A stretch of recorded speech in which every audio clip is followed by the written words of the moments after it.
So before we get started writing any code, we need to take a couple of steps that most professional web developers take whenever they get started building out an application from scratch. Number one, we're going to integrate a technology called Git. It's spelled G-I-T, and you can see their website at git-scm.com. This is going to allow us to maintain a version history, okay? This is for version control, essentially. As you can see here, it's called version control software. And what it's going to allow us to do is save our progress along the way. And that's going to be incredibly powerful for us for a number of reasons. We'll get to maintain a version history, but we're also going to be able to backtrack if we ever make mistakes and screw up the code in some way. So it's a really powerful piece of software, and most professional developers use it, so we're going to learn how to use it throughout this course. And the other thing we're going to do is set up an application called Heroku at heroku.com so that we can deploy our application to production, and we'll talk about that later. But let's get started configuring Git. So the way we're going to do that is navigate first into this Simple Codecast Software as a Service folder here that we generated from the Rails new command. And since we're already in the workspace directory, all we have to do is type cd from here. Remember, you either have to click on this or just next to it if the typing isn't working for you. So then type cd and then Simple Codecast _sas. And keep in mind, you can just hit tab on your keyboard to autocomplete, and it'll take its best guess and autocomplete for you. So I'm going to hit enter. Now you'll see the prompt has changed, right? We're inside of this actual Simple Codecast directory now. So we're in this folder here. And from here, what we're going to do is type a special command given to us by Git itself. Now, Git comes prepackaged with Nitrous, okay? It's already installed on this computer, so that saves us from having to deal with this headache. But keep in mind, like I said, Nitrous is like a remote computer, right? We're just accessing some other computer provided by the Nitrous company through this browser. And anytime you're setting up Git on a personal computer when you're developing, you have to take these steps that I'm about to show you, and you just have to do it once. You have to type git config and then -- global, okay, and then user.name.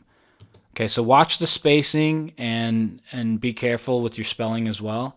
And then in quotation marks right here, put in your full name. So I'm going to do my full name there, and then I'm just going to hit enter. Okay, so what we've done is we've configured our Nitrous computer, this Nitrous box, to have our username stored in it. And then we're also going to do one more line here. We're going to do git config -- global, and then user.email, and then in quotation marks, use your real email address. You're going to need this email address down the line, so make sure that you're using one that you can access. We're going to need it in the very next video. So I'm going to put in my email address here, and then I'm going to hit enter. And then we're just going to write one last line here. We're going to write git config -- global, and then push.default matching. And this is just for ensuring that as new versions of Git come out, that it's still going to work the way we want it to. So I'm going to go ahead and hit enter. And so once you've done that, we've configured this Nitrous box. So remember, those steps that we just took there, we have to apply that only once whenever we're first setting up a computer for professional web development. So we won't have to do that stuff anymore. That was just a one-time thing, but you need to do that with any computer that you set up.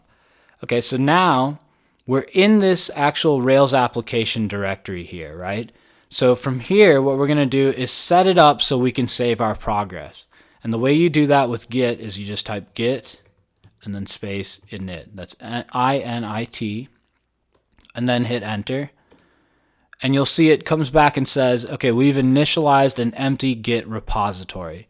Now, repository is just a fancy name for a place where we're going to save code. Okay, so what we're going to do from here is write git and then add and then space and then a dot. Okay, so a period. And what that's going to do is it's going to say, okay, I want to go ahead and add all the files. The dot means everything.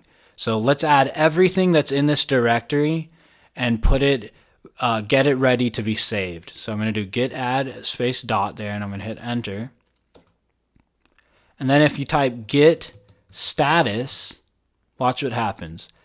You'll see that in green here, we've got all these new files. It says new file, and then it's kind of tracked down the name and location of each file there. So what it's done is it's gone in and looked at every single file in this directory, and now Git is fully aware of all the files in this actual Rails application we're developing here. So now that Git is aware of those files, let's go ahead and commit them. This is how we actually save with Git.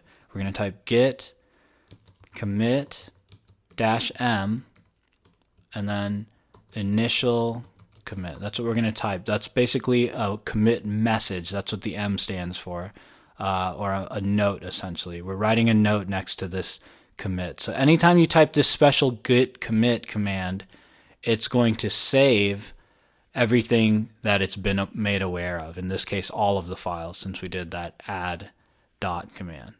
So now I'm going to hit enter, and you'll see now it's saying all of this create mode stuff here. And what it's done is it's essentially now it's been made aware of and saved all of these files that are in this folder.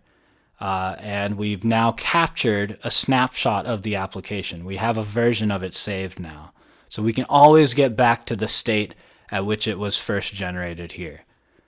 So now that we've done that, we're going to go ahead and explore another website called GitHub so that we can back up all of our code to this website.